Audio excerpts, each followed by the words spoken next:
નમસ્કાર દર્શક મિત્રો, શૈલેષ પંડ્યા ભીનાશ યુટ્યુબ ચેનલના પુસ્તક પરિચય કાર્યક્રમમાં આપનું સ્વાગત છે.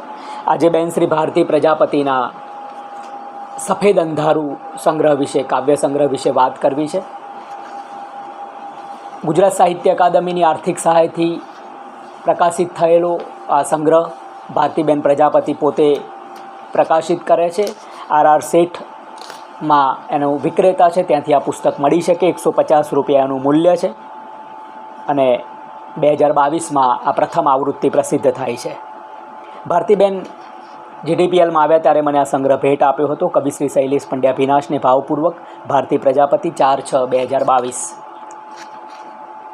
અર્પણ સુંદર કરે છે બેન. ઘરમાં રહીને પણ રચનાત્મક પ્રવૃત્તિથી ભીતરને અને જીવનને સમૃદ્ધ કરતી એવી દરેક નારીને પ્રેમપૂર્વક અર્પણ. દરેક નારીને વંદન. મા જગતજનની જગદંબાના નવલા નોરતા ચાલી રહ્યા છે. સ્મરણ તેઓ બુદ્ધ સભા, શનિ સભાના બધા મિત્રોને ઋણ સ્વીકાર કરે છે અને પ્રફુલ્લ રાવલ સુંદર પ્રસ્તાવના માંડે છે. પરિશુદ્ધ મનની ધૃતિ. ભારતી પ્રજાપતિની કાવ્યલેખનની સફર ક્યાંક પીડદર્શી છે તો ક્યાંક રંગદર્શી. વચ્ચે ઘેરુઓ રંગ ઝબકી જાય છે વીજના ચમકારાની જેમ. મહદઅંશે કવિયત્રીનો જાત સંવાદ, આંતર સંવાદ સંભળાય છે. વિષયનું વૈવિધ્ય છે એટલે વિવિધ રંગની અનુભૂતિ પમાય છે. અહીં ગીત છે, ગઝલ છે, સોનેટ છે તો અછાંદસ કાવ્યો છે. આમ કાવ્યના એકાધિક પ્રકારમાં એમની કલમનો વિહાર છે.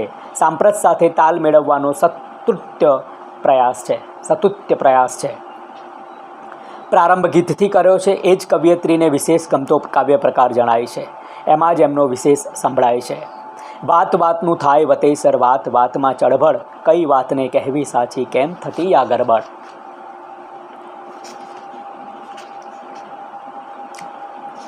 પ્રતાપસિંહ ડાભી સુંદર પ્રસ્તાવના મૂકે છે. પ્રિય કવિમિત્ર અંધારું બોલે છે. સંવેદન કોઈ સમૂહનો ઇજારો નથી, જો કે એવું થોડું ઘણું માનનારાઓની ગઝલે જવાબ આપી દીધો છે. ગઝલ કોઈ આવું કે તેવું શિક્ષણ કે આ કે તે વ્યવસાયની સર્જક વ્યક્તિઓની જ વશ છે એવું વિધાન કોઈ ના કરી શકે. તેમ ગઝલ બધા સીમાડાઓ તોડીને વિસ્તરી રહી છે. આવું જ કવિયત્રીઓની બાબતે પણ કહી શકાય. પુરુષ કવિઓની તુલનામાં 2-1 દાયકા પહેલાં સુધી સાવ જૂજ સંખ્યામાં જ કવિયત્રીઓ કવિતા ક્ષેત્રે પ્રવૃત્ત હતી. એની સાથે હમણાંથી ઘણા નામો સંભળાઈ રહ્યા છે. જોકે એ બધા જ પૂર્ણ નિષ્ઠાથી જ કામ કરે છે એવો દાવો ના કરી શકાય. ત્યારે કવિયત્રી કશા કોલાહલ વગર, કોઈ ઉહાપોહ વગર માત્ર ને માત્ર કવિતાને સમર્પિત રહી અલગ ખૂણે કામ કરતા પોતાનો પ્રથમ કાવ્ય સંગ્રહ લઈને આવે ત્યારે એમના વિશે વાત કરવાનું ગમે જ. પ્રતાપસિંહ સુંદર વાત મૂકી આપે છે.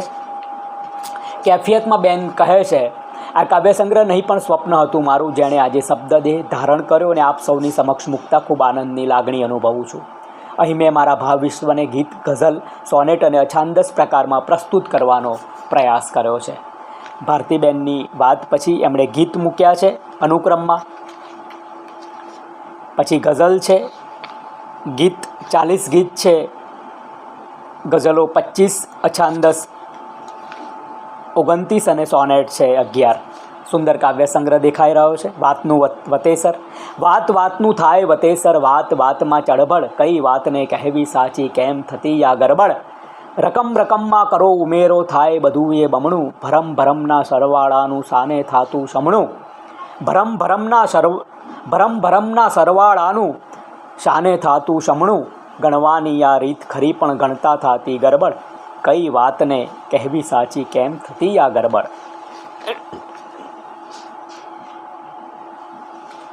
બીજી રચના શરાબી.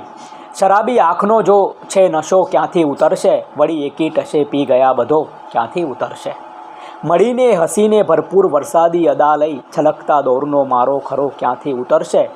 હથેળીથી ભરી દીધો ગુલાબી સ્પર્શ ભીનો, ચડી ગયો રંગ જ્યાં નસમાં, કહો ક્યાંથી ઉતરશે. વાહ. લુપ્ત પ્રજાતિ. અછાંદસ. સુગંધ મારા બેભાન શ્વાસને ઢંઢોળતી રહે છે. વારંવાર રાતરાણી જગાડીને થાકી ગઈ છે. મોગરાના પ્રયત્ન અથાક ચાલ્યા કરે છે. ગુલાબ હચમચાવતા રહે છે, પણ હું કરમાતી ખરતી પડતી જાઉં છું. દિલના ધબકાર માણવાને બદલે ગણતી રહું છું. રડતી આંખોના આંસુ પીવા માંડી છું. વૃક્ષોના કદ સ્વરૂપને ઓળખું છું.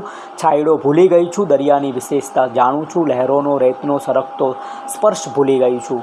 ખેતરના શેડેથી મારા પદચિહ્નો ભૂસાઈ ગયા છે. ટમટમતા તારાઓએ મને ઘણા સમયથી જોઈ નથી. સરિતાએથી ધીમેથી કહ્યું, ઘણા વખતથી એણે મને બળજબરીથી દોડી નથી.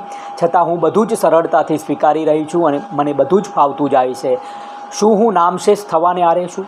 મેં સમાજમાં અભયારણ્ય માટેની અરજી કરેલી, પણ એ અરજી નકારી કાઢવામાં આવી છે એવું કહીને આવી જાતિ હોવાની માહિતી મારા ધ્યાનમાં નથી. વાહ!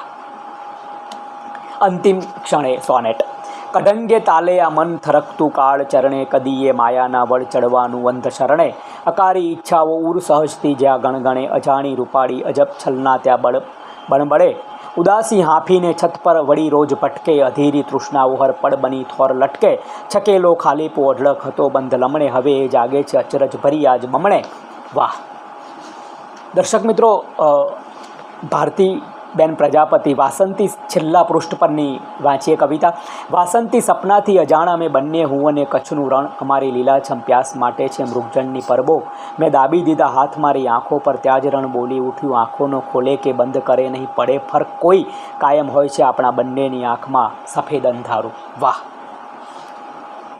ક્યા બાત હે! સફેદ અંધારું સંગ્રહ વિશે વાત કરીને આપણે ધન્યતા અનુભવીએ છીએ. બેનશ્રીને અભિનંદન. નમસ્કાર.